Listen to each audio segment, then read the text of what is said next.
All right, let's begin this. First of all, great to have both of you with us. Both of you who have made their names individually और साथ में भी काम कर चुके हैं.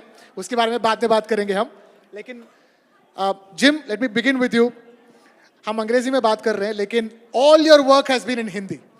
Everything from a movie like Neerja to a blockbuster like Padmavat, you've done all kinds of Hindi cinema. And then you went on to Hindi OTT also.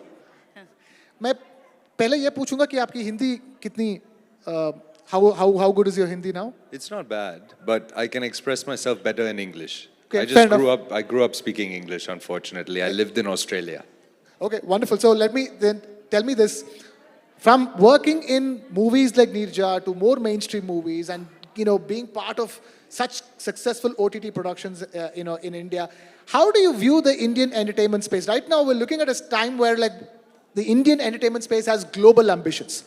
You saw what happened with RRR at the Oscars, and we're wondering whether James Cameron will make the next Indian film or not, whether we can have collaborations or not. You are an international collaboration either way, every time you act in a movie. So tell us, how exciting is the space right now, and how do you choose? Are you more intent on doing OTT content than movies? I think there's two prongs for me to answer this question. One is that yes, I think more Indian films are making their mark on a global stage, and RRR is a good example. All We Imagine as Light is a good example. What was the other one? Girls Will Be Girls. All of these films have had great festival runs. Even the years before that, Court and Disciple were representing India in a most amazing way, at like really top-tier film festivals. So I think there's two things are happening simultaneously. One is this rise of slightly different kind of more indie storytelling that is really having its day in the festival circuit. A film that I co-produced called Sabar Bonda, which is a Maharashtrian film.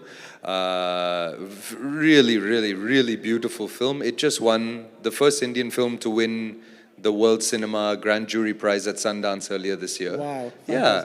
And another film that I am the executive producer on, Bakshobondi, which is a Bengali film, just premiered at Berlin.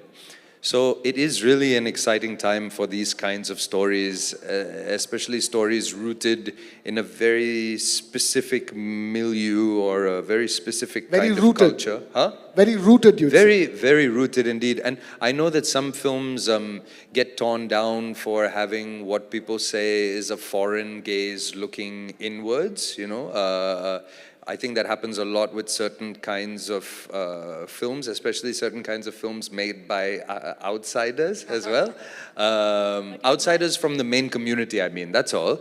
But my only point in that is like, well, but an Indian made it. So I don't think they're catering to some kind of foreign film festival gaze. They're trying to tell a story based on the work that they've admired from their past.